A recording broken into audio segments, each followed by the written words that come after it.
Dargaggeessi jaarmee biyyaati. Dargaggeessi ispaayinaal koordii hawaasaati. Dargaggeessi yoo barate waan hojjetu waan murteessu beeka. Dargaggeessi yoo ijaarame biyyaaf bu'aa buusa. Dargaggeessi yoo tokkoome biyya ijaara. Qeerroon qara lamaati. Gara ittiin murtu abbaatu filata. Dargaggeessi yoo ijaarame ummata musliimaatiif bu'aa buusa. الرحمن نساء مخلوقا يوم ويسها فرفنو هاجنون مو أكا سوابي سيدتان نفكتابمو الله والله يا الله هاجنون مو دربسي كل جبرتي متيارمو يسافر فمان هكاتي هاجنون مو. السلام عليكم ورحمة الله وبركاته. كبجمتو تداوتو تنوف حلال ميديا hadhas walitti dachaanii jirraa sagantaa yeroof dargaggoo jedhuun nu faana turtii akka taasistan abdii qabna. Kallattii maan dargaggoo nu bira jiru yookaan shabaaba na cinaa jirutti isin dabarsaa wal barattanii eegasii booda sagantaa keenyatti deebinaa jecha. Maqaan kiyyaa Jaafar Abdulkariim Muhammad jedhama. Kan ittiin beekamu Jaafar Islaamiiki. Sagantaa naa kennuu keessaniifis galatoomaa isiniin jedhaanis.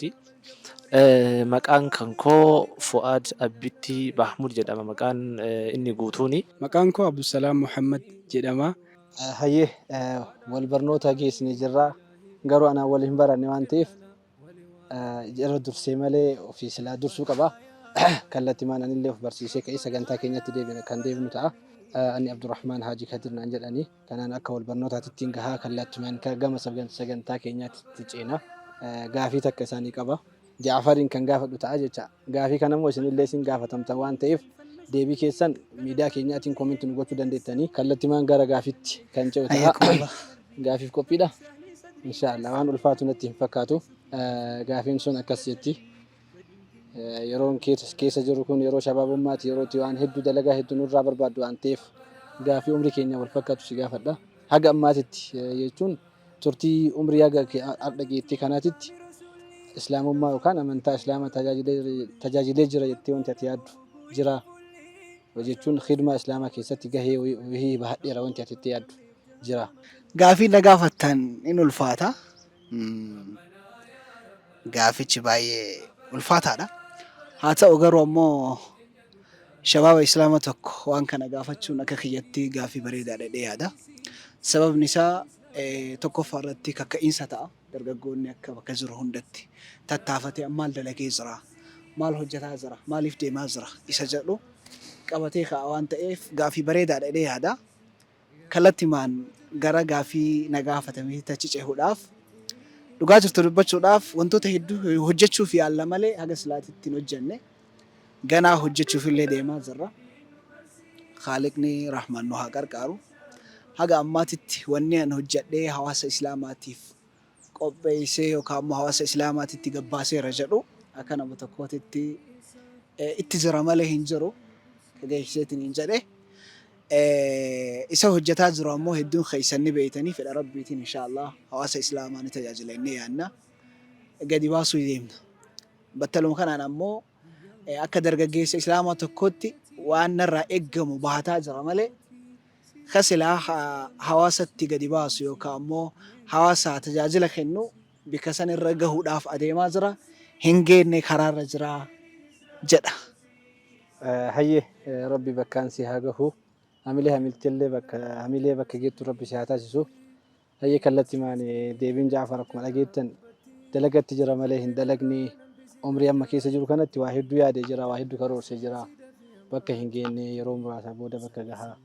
Du'aa inaaf kadhaadha kallattii maan deebiin isaa. Inshaallah akka bakka gahullee abdii qabna. Dargaggeessi yoo kaayyoo qabaate bakka deemuuf yoo qabaate bakka san gahuu wanti isa dhorku hin jiru. Tokko keenya keessatti wanti uumamuu qabu yoo jiraate kaayyootu jiraachuu qaba. Gaafa sun jiraate galma gahuun nama dhibu akkasuma Kaayyoo karoora jiraannan waan guddaa hojjennee uummata musliimaa akka tajaajilu abdii qabna. Hayyee galatoomii obboleessa kiyya Jaafar. Kallattii maan gaafii kiyya kara Fu'aaditti ce'a. Hayyee Fu'aad akkam gaafiif qophiidha? Eewa qophiidha. Inshaallah akka deebii gahaa deebistu abdii qabna. Inshaallah. Gaafiin Fu'aadis immoo akkas jetti. Otoo guyyaa tokko guutuudhaaf akka dawlaa islaamaatitti aangoon siif kenname ummata muslimaa dursa wanti ati ittiin tajaajiluu dandeettuun maalidha? Wallahi gaafii akkaan an jaalladhu na gaafattanii dhugaa dubbachuudhaaf wantoota akkanaa kana yeroo dheeraadhaaf yaada osoo durataa yookiin ammoo hoogganaa islaamaa tokko tahe jalqaba irratti wanti ani ummata islaamaa keessatti yookiin ammoo ummata islaamaatiif bu'aa qaba jedhee yaadu akka akka fakkeenyatti sanbattan yookiin ammoo sanbattan lamaan yookiin gidir sanbata ka'eedhaan kana ayyaana namni waan dalagu waan hojjetu boqonnaadha jedhee bifa saniin akkasitti jiraata. An osoo hoogganaa tahee jalqaba irratti wanti ani ummata islaamaatiif gochuu barbaadu guyyaa jum'aadha sayyidul usbuu' isa jedhamu caalaa guyyoota isa jedhamu san ayyaana muslimtootaa godhee akka dalagaan akkasumas barnoonni illee akka dhaabbatu godhee karaldee isa jedhamu san gochuu barbaada. Galatooma. Ayyee inshaallah akka hoogganaa taatee waan yaadde kana bakka geettu rabbiin irraa abdii qabna. Kallattimaan daawwattoonni keenyallee deebii asii deebi'ee fi gaafii gaafatamu kana hubannoo keessa galchitanii deebii keessan kan mataa keessanii qopheeffachuu qabdanii. Maaliif jennaan gaafiin asitti wal gaafannu kun deebii keenya qofaa miti, gaafii keenya qofaa miti. Gaafii dargaggoota muslimaa hunda keessa jiru waan ta'eef gaafiileen keessanii deebiilee ofiif qopheeffadhaa isinin jechuu fi hayyee galatoome obboleessa kiyya Fu'aad. Kallattimaan gama Abdusalaamitti ceena. Gaafiin Abdusalaam immoo akkas jetti. Akkam gaafiidhaaf qophiidha? Qophiidha inshaallah. Hayyee gaafiin isaa akkas jetti. Magriiba salaattee haga ishaayiititti tarii lubbuun hin jirtu ta'a. Akka jechuu kiyya miti garuu lubbuun hin jiraatta. Gaafiidhaaf akka namni hubannoo irraa hubatuu fi haga jidduu magriibaa fi ishaayiitti umriin hin jirtu yoo ta'e otoo sitti himamee hoo ishaayii akkuma salaama baafattee gara mirkaatti deebite malakal mawt ruuhii kee kan fudhatu ta'e jidduu kana keessa maal hojjetta?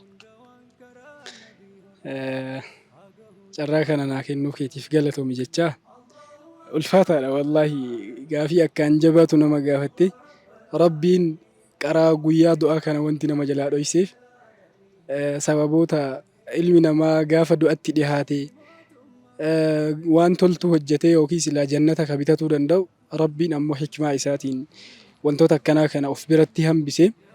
An akka kiyyatti kam qabee kam dhiisa ilma namaatii haqa namaatiin narra jiraatuu mala sa'aatii san keessatti khayrii dalagee tarii tawbaadhee quraana qara'ee jedhee masgidatti hafuuf yookiin bakka jirutti hafuuf ummaatii arguu barbaada. Abbaa kiyyas argee nagaa itti dhaamatu barbaada. Gaafii akkaan jabaataa na gaafatti. Alaa kulli haal waan lama keessaa tokko filatuun dirqama waan ta'eef gara masgidaa irraa hin fagaadhu. Sa'aatiin du'aa kiyya waan beekameef carraan jiru kanuma waan ta'eef masgidatti galee tawbaa baay'isuudha.